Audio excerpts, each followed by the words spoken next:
e esse médico que atende a aldeia, ele é um médico que atende nós também, ou também é um médico já preparado, entendendo que vocês a demanda não é de medicação, de que nós, né, estamos acostumados, que a gente vai e a gente entende sempre que só se, né, tem que sair com a medicação aquela, o fármaco lá que a gente compra na drogaria.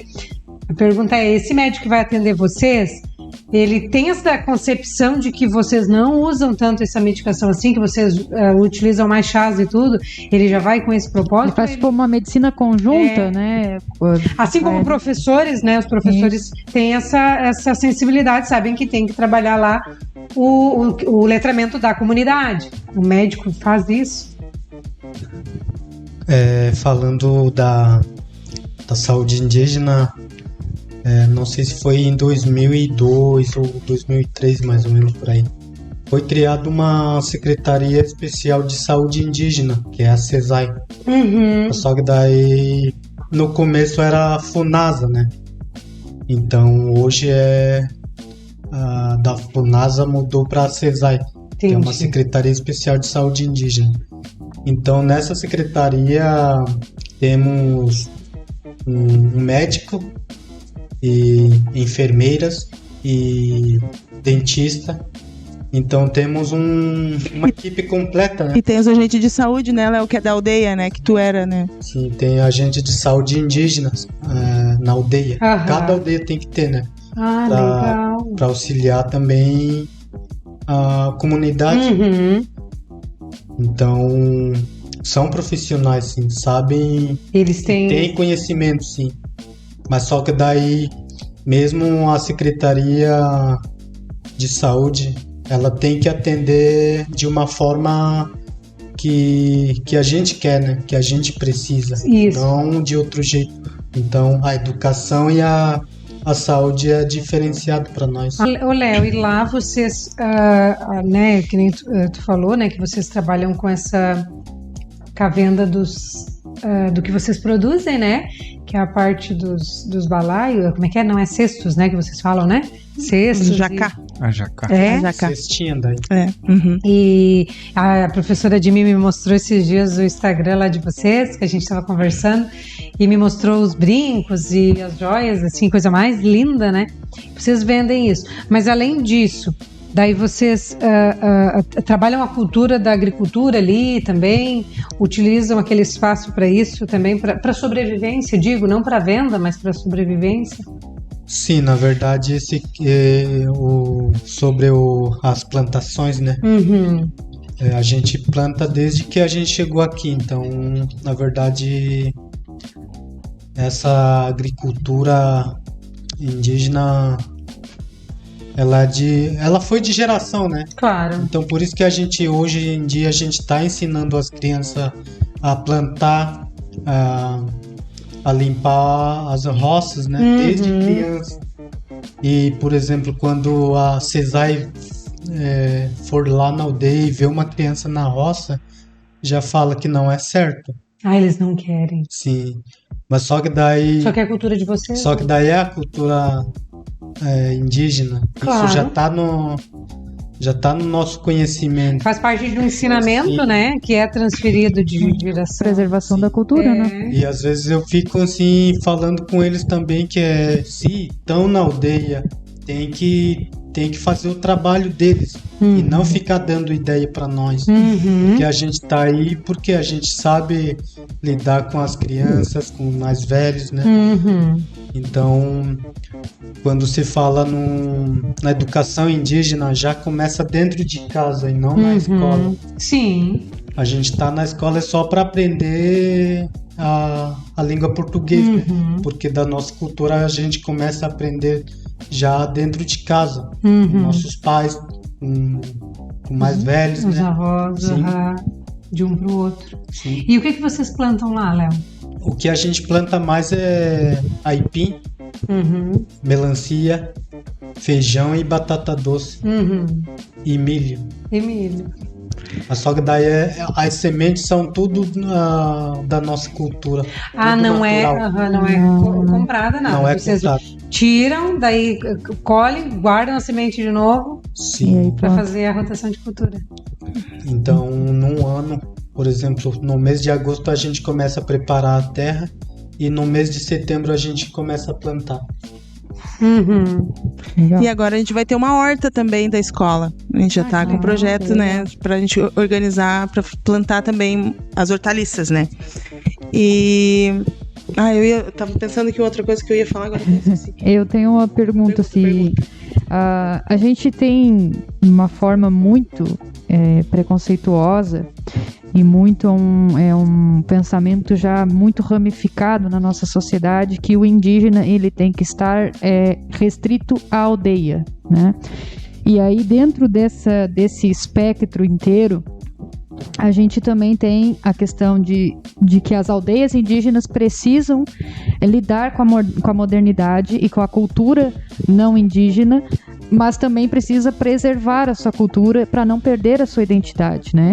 Então, na escola de vocês, ao mesmo tempo que tem que se preservar toda a cultura de vocês, também tem que incentivar o uso da tecnologia, de culturas de fora, para que o indígena seja cada vez mais pertencente à sociedade, né? E não restrito na aldeia. Como é que é o trabalho, assim, o equilíbrio que vocês têm lá na escola, na aldeia de vocês, para se incluir nessa sociedade, dentro dessa modernidade, dessa tecnologia, sem perder a identidade do MPA Guarani? Ela é minha amiga. Então isso eu acho que começa lá não sei quantos anos atrás, quando os portugueses chegaram aqui. Então a nossa já começa na identificação, né? Que é a identidade, né? Que a gente fala hoje. Então a nossa identidade era o cocar e as pinturas, né? Para dizer que é realmente povo indígena. Então já começa ali. Então o que vocês têm hoje, a gente tem algumas coisas, né? Claro que não é muita coisa. Então, por que a gente tem? Porque a gente sabe que a gente precisa, né? Por exemplo, um celular. Um celular eu tenho também. Tenho até o Wi-Fi em casa. Mas por quê? Por que eu tenho essas coisas? Porque eu preciso hoje, né? Para se comunicar, para... Até o acesso a esses órgãos que protegem vocês é necessário, né? Sim, o principal é isso, né? Tem muitas pessoas pensam que vocês, assim, a comunidade indígena não pode ter um celular, não pode ter acesso à internet, não pode ter um carro, que daí é moderno demais, né? Mas isso é uma parte de inclusão também, né? E como é que a gente faz, assim, para não perder a nossa cultura, começando com respeito, né? A gente respeita muito nossos anciãos, né? E os nossos parentes que antigamente foram mortos, né? Por pessoas invasores, né? Que são portugueses. Então acreditamos muito assim nos espíritos, né? Que às vezes eu falo com os alunos, porque hoje em dia a gente é protegido por pessoas que não estão mais entre nós. Então por isso que a gente fortalece muito a nossa cultura e a gente procura conversar mais com mais velhos, né? Com os nossos avós, né? Então eles vão explicando como é que foi no passado, né? Então eles passam o conhecimento para a gente praticar hoje. Então por isso que até hoje a gente não vai perder a nossa cultura.